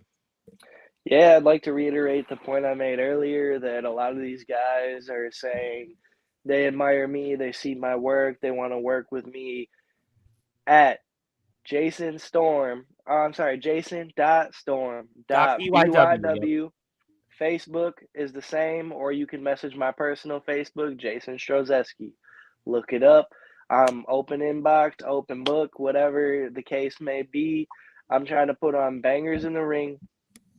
I want to work again with the IMF guys, specifically Omen and Soja, because they do have a little W over me now. So I got to kind of see what I can do one-on-one with one, if not both of them. I'd like to see what's going on with Mr. Wakefield from last night, Joe Stone. All these guys, they say they want to work with me. They have high praise for what I do in the ring. And as much as I appreciate it, I want to be able to show them firsthand, because kind of back to what we were talking about earlier, in terms of like the nerves. A lot of the nerves for me is when when I hit OMW and when I hit CBW for the first time, like, is what these guys seeing on ROEW screen, can I translate that in a new environment, in a new promotion with new guys that I haven't worked with before? And I'm new to the scene. I'm almost through my rookie year here, about 9 to 10 months, and I'm trying to prove that obviously I belong, and I'm one of the top guys in backyard wrestling today. So whoever the case may be, I'm trying to face the very best in any federation. Anyone that's got offers for me, send them my way. Let's talk business. Let's get it done. Let's get some bangers out there. And you have the OMW US title. You want to talk about that for a second before I turn it over to coach and then get to closing thoughts? Anything Yeah, you want to say on that? absolutely. So, in terms of the OMW United States title, as pretty as it looks, I love having double gold on my shoulder. Although, for some reason, my OMW championship is lost in transit. I don't know what happened with Now, I that. wasn't going to ask you about that because I heard you speak about that on James' show, and James kind of made a funny joke about it yesterday, and so did you. So I wasn't going to ask about that. It's kind of like Chris Jericho when he lost the AEW World Title. It's fine. It'll show back up eventually. It's Well, all they good. say in England, by the way, I will give you one piece of advice because Coach might appreciate this also. I speak with some guys, and I obviously spoke to a lot of world champions, and I'll speak to them about their promotion. And some guys have actually told me, without even bringing it up, the last thing that they ever want to do is lose the title. And that's what the reason that it's so important is because these promoters on these titles will spend so much money. So what even happens sometimes is that the promoters actually don't let these guys keep the title. So they win the title and they give it right back to the promoter afterwards because these promoters are like so afraid of what could happen, as you just pointed out. Well, out of character, I will admit I don't have possession of the title. That's why I don't wear it on the show. I would have still went along with that point, but I still thought it was Yeah, funny. I think the lost in transit thing is kind of funny. So That's that's when you kind of why I make just your own threw that out replica just to keep at your house. there. I mean, that's a fair point. But yeah, in terms of OMW, although I plan on defending my United States Championship and holding it for as long as I can, I am also looking ahead at JX and that Omega Michigan Wrestling World Heavyweight Championship because whether it's around my waist, around my neck, around my ankles, wrap it around like a wristwatch, I'm trying to collect as many championships as I can. I'm trying to make a name for myself, and by that, putting more accolades, more belts on my record, more titles, so be it. I'll run through anybody I have to, and although I have respect for JX as well, he's one of the. And back to like the 5 matches, I'll give him an honorable mention because it was really fun working with JX, and that's no discredit to anybody else that I have worked with, because I know Captain Law is probably going to see this and be like, "Well, what the hell? We've wrestled 3 times," but Captain Law is good too. But Yes. JX, that was a really fun match, and I think we did a lot of like new stuff for ROEW in terms of like he did a springboard over the top rope on me, and I thought that was very cool for the kind of setup that we have. And I actually like kind of I'm trying not to cuss as much on here nowadays, but I messed myself up in that match, and that was like the first time that I kind of had that like keep going mentality, and it wasn't like a serious injury. Like I sprained my finger pretty bad, and I like destroyed my arm on the ropes. But like literally right after he throws me out of the ring, I fuck myself up, and then I'm like, all right, get up, like get into the spot, like keep going, like the camera's still rolling. I'm trying to keep rolling as long as my limbs are good. I'm still ready to go. So that match was really fun. My wife's kind of pissed at me after that one too. So. Well, I could understand after some of the things you said, sprained finger, hurt your shoulder, and I could certainly see that here. ROEW talent are definitely in discussion along with IMF and DKW. Great talent now in the backyard. Yeah, I definitely agree with those companies. And I can't even say DBW and VTW because those companies to me are kind of something else. But there's one company, like I said, tomorrow night, XCW, which I definitely think will be in that discussion. And I'll come back to the champion for closing thoughts. But, Coach, I want to give you the floor. Anything else you want to add to any other closing thoughts? Yeah, I know I'm going to definitely see you Thursday. Now you got my attention to bring you on for Brian's spot. We'll see how tomorrow goes with Fletch. Fletch is an interesting guy. I'm going to see how it goes. I think I need to have me a match here soon. I think I'm getting, it's kind of late. I'm getting kind of hungry. I need to go have a one-on-one match with a Whopper. Beat that shit up. Well, Burger Kings are actually closing. Have you guys? I don't know if it's like that for you guys, but in New York, all of a sudden, Burger Kings are closing, which is like the weirdest thing. It's actually no, they're not down here not yet. But I think something that's making a comeback down here is Roy Rogers. Roy Rogers? I haven't heard Roy Rogers in like 20 years, 25 There's like years. 3 within an hour of me. Wow, I remember Roy. You know what I remember Roy Rogers for? Because my mother for a brief period worked in Roy Rogers. Then on top of that, I remember Roy Rogers for having the best biscuits. They had, for whatever reason, their biscuits were like unbelievable. I remember when we would get Roy Rogers, it was like a treat. Wow, Roy Rogers, we got money this week. It was like, wow, it went to Roy Rogers. But that I haven't heard Roy Rogers. I don't know how far you go back, but I still remember Sizzler. Nah, I don't remember. I don't. Not to that. We didn't have. Basically, have you ever heard of Cactus Willie's? No, we don't have them here in New York. No. Okay. I've heard of Sizzler, but I don't really. Yeah. It's an all-you-can-eat steak place. Okay. So all-you-can-eat buffet steak place. That's interesting. That went out of business in like the late '90s. The only time I ever heard Sizzler reference was in White Man Can't Jump, when Wesley Snipes' character says, "Oh, we go into Sizzler." I think it was Wesley Snipes' character. I see. That was funny. It's worth it. It's worth it, man. Yeah, Roy Rogers. That was the treat. Like you said, Roy Rogers was like, that was a good day. If they told us, the family told us we're going to Sizzler tonight, everybody was like, oh, yeah. Yeah. That was like Roy Rogers. I mean, Roy Rogers making a comeback. That's like, I would never have guessed Roy Rogers is making a comeback. Well, Hardee's made a comeback. We have Hardee's down here. Yeah, I mean, I'm trying to think. I don't think we have a Hardee's, but I know Hardee's because see the commercials. So, I mean, I knew Hardee's, but I never been to Hardee's. I got nothing bad to say about Storm. I got nothing bad. I could talk for another hour about Craven Rage or some of these guys. But well, Craven's. Well, what are you doing Saturday? Rearranging my sock drawer. So that means I'll probably see you in Craven Rage because that'll probably be where Mr. Rage will be on, and I'm sure you'll say a few things to Mr. Rage. I'm sure that you're not going to Iowa, so I'm sure that Mr. Rage, you can maybe have a chat with him then, because that's when he's coming back.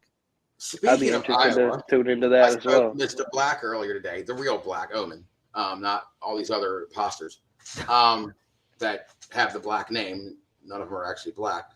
Anywho.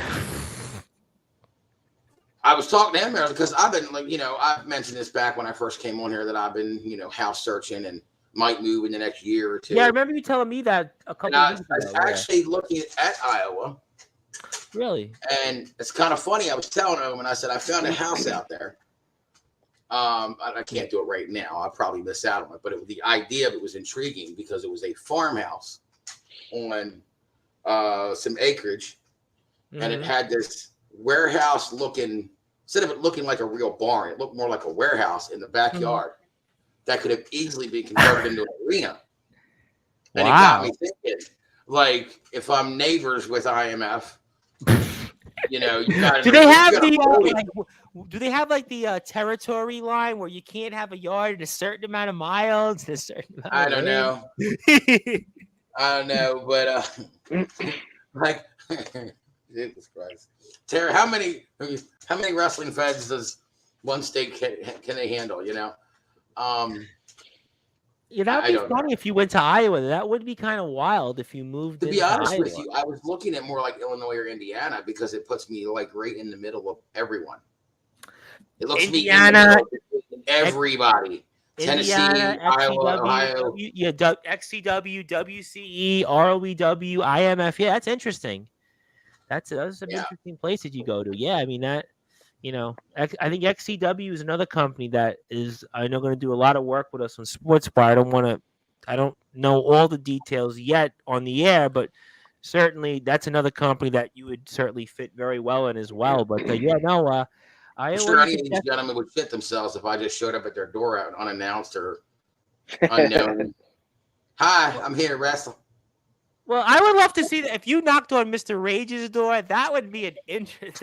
That would be. Do you remember this? I don't know if Storm will, but almost kind of like the episode where when it was a Stone Cold knocked on Brian Pillman's door. Remember that? Yeah. Yeah. Somebody remembers that. All right, there you go. That would almost be like bring his girlfriend some chocolate so she favors you enough to put you in a winning match.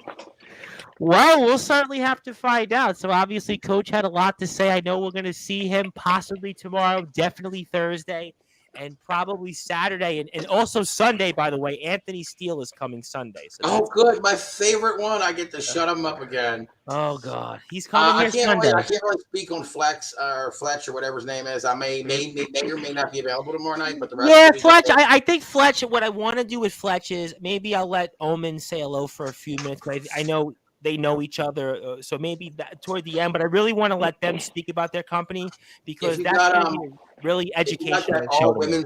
if you got that all women's league champion alternate D talent coming on again, let me know. Well, I mean, listen, Sunday I think is one that people are waiting for, and I'm kind of like hoping that Mr. Steele will say he's got a rain check on that one, but that's gonna be one that I'm sure. ADT. We were supposed to have him on yesterday, and he rain checked. Unfortunately, Like I said, alternate D talent. Well, so here's my question: was yes. because he was supposed to be on with Christopher James? Did both of them rain check, or was it just ADT? So from my understanding, Christopher said ADT couldn't make it. They were supposed to do it together, so that's kind of where we left off. So I don't know. Okay.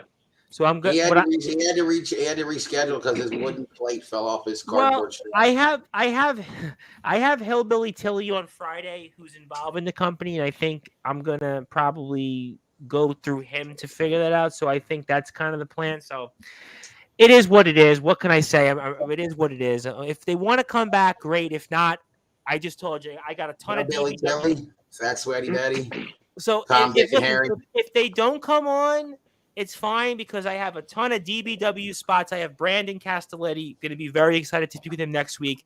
I have Egos coming on, which I know you're going to see Ego. You're going to see the whole Ego is going to be with us. That's going to be great. I have a number of DBW guys at the end of the month that you'll see. So I'm sure that if they don't come on or do come on, we'll definitely fill the spot. So great stuff. I know I'll be definitely seeing you, Coach, then on Thursday for sure. Champ, I want to wish you a very happy birthday. I hope you get some rest. I hope you feel better. Spend time with your wife. Trug along. Yeah, blow them candles. Blow them candles. I want to give you some closing thoughts. Anything else you want to plug, share, or say? The floor is yours, and fire away, my friend. Yeah, kind of just like reiterating everything I said in terms of like the Delta situation and the community in general. I think a lot of people need to take a step back and like believe in yourself, but stop thinking you're the top guy. You're not, Triple H hitting, or you're not Ric Flair, John Cena, 16-time world champion. Well, I think we're waiting for Jason to pop back on. I think his internet had a little bit of a boo-boo there. Am I there? So, there we go. Yeah, we got you. One second. Hold on. Give me 1 second. Yeah, crazy-ass storm down here tonight that knocked over – I swear to God, a tornado came through Westminster, Maryland, because they got pictures of Route 40 or 140, and for like 3-mile stretch, all the power lines are down. Oh, you're gonna laugh. I went to see Teenage Mutant Ninja Turtles, and I came on my way home. I literally just beat that storm. By the time I got into my door, it was like 10 minutes later.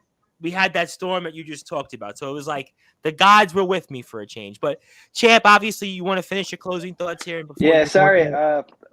Forgot to do not disturb. Get a little phone call going. But so to kind of wrap it up, I think a lot of people see themselves in this light, and I'm not going to name names, but I mean, you guys can obviously fill in the blanks with names, and people really believe their shit in real life in terms of they think they're above everybody in this community. They think people owe themselves or owe them stuff, much like people are kind of viewing Delta right now. And I think everybody needs to take a step back and realize, especially in the backyard kind of aspect of wrestling, this is for views. This is for fun. With that being said, like I said, I'm doing this to put on bangers, whether it's backyard. I do intend on going to train very soon and actually seeing what I can do, like an indie style or whatever the case may be. Obviously, with the wife, house coming up, pregnancy, a lot of that, I kind of got to put priorities first, make sure my family's fed and not blow money, kind of on training and doing all that. But when the time comes, I'm going to be on that. Jason.storm.byw, TikTok, Instagram, Facebook. I don't do too much on Facebook because for some reason they like to censor. Like I posted an advertisement for my TikTok on Facebook and I got flagged. Dude, I can't stream on Facebook for over 2 months and I have no idea why. I literally am locked out of my Facebook on my laptop for over 2 months. I still don't know why. It's never crazy. I never did nothing, and I'm locked out of Facebook on my laptop. So who knows? Facebook is Facebook is some bitches. Pretty Facebook much. is just terrible. Facebook is just a terrible, terrible, terrible, terrible platform. But And follow I like to Jason Storm. also direct a message to the coach here, Mr. Yes. Chris Craven, because I think the last time we were on together kind of got off on the wrong foot, and I appreciate you, and I think you're a good guy, and you have a lot of insight on this business and wrestling itself. And I'd love to kind of link up one I on one try. one day Yeah. and have a conversation and kind of see what your thoughts are on stuff that I'm doing. I don't know how much of ROEW you watch, but yeah, I'd like to just get your thoughts, kind of pick your brain a little bit, and see what's going on with that. As well as anybody else out there that has more experience than me, if you're coming with respect, I'm here to listen. I'm here to take in as much knowledge as I can. Omen, Soja, I know you're still watching. I really want to punch you guys in the face, so stay tuned for that. I don't care what federation it is. I'm on it. And with that being said, my voice and my talking I is can kind of see it's shot time. for the It's night. time to So wrap up. So I'm gonna yeah, leave it at that. I just want to say a few more thoughts here. Obviously, I go wanted ahead. to also send. I actually want to do this. So let me just give you my final thought. Non-wrestling related. I would like to send my condolences. I haven't got a chance to do this yet to the family of Rick the Rejector Davis. He was actually somebody that I've covered over in Brooklyn College, the men's basketball team, the only team in the entire history of the CUNY Athletic Conference to have played in a Final Four in any sport. He unexpectedly passed away at the age of 60, I believe it was, and really kind of a stunning death. A guy that I actually know and I was supposed to interview, but it just never worked out. And I want to send my condolences. Yeah, the guy just unfortunately just young guy and in great health, basketball player. He was just a Division I player, wound up playing and just passed away. And I just wanted to send my condolences, especially to a couple of people I've interviewed: Danny Burns, Ed De La Guardia, and Richie McAuliffe, of course, who was the coach of the basketball team later on that went into the NCAA tournament also. So if I could just have said a few words to Rick the Rejector Davis's family and a lot of guys on the team that I've become friends with as well. So I just wanted to give my thoughts and prayers. But I do want to thank everybody here in the Soldier. I was about to say, come punch me in the face, but we'll have to find out. But happy birthday, champ, Coach. I'll definitely Appreciate see it. you on Thursday with Mr. Judgment. I hope everybody has a good night out there. Stay safe if you're dealing with storms. And not Jason Storms, actually, but the storms out there in the weather universe. But I will be back here tomorrow night or today now with Fletch, the man behind XCW Shelbyville. He's also the general manager of CBW, so you know Fletch very well. And I'll also be back Wednesday with Vito Fratelli from the Valley Wrestling Connection, also Wrestling Warzone. And he's also going to be on here with us throughout the day. And then I'm on here Thursday with Mr. Judgment, which I know I'm going to see here more. So thank everybody here for tuning in. My name is the Reverend Tom Bryce, the man behind Sportswire Radio. Good night, good morning, good afternoon, wherever you are on the #1 global radio station that is Sportswire Radio. And happy birthday, champ. And we'll be back with everybody here later today with XCW Fletch. Thank you, Coach. Thank you, Storm.